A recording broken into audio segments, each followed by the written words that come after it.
And this is called the 20-80 rule. You've obviously heard of the 80-20 rule, right? Right. Right.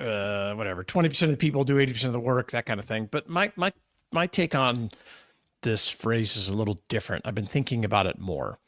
And what got me thinking about this is everyone's in a hurry to like start making money and be successful and get their business going, at least in our world, right? We gotta go. Yeah.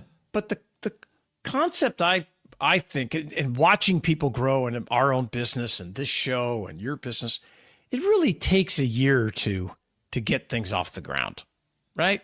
I think. Oh, you got to have some runway for sure. And you got to make some mistakes. Yes. Yes, of course. So the question I asked, and I asked one of my clients this, I said, listen, if you could invest 20, is an 80, maybe I don't have the math right, but is an 80% return worth your time? And of course, everybody says, yes.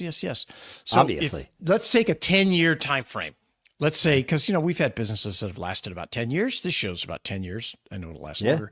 But if you could invest 2 years of your time grinding, building, creating systems, and experimenting, making mistakes, small mistakes as you grew and scaled, and then after that 2 years, you started scaling, and whatever you created kicked off revenue for the next 10 years,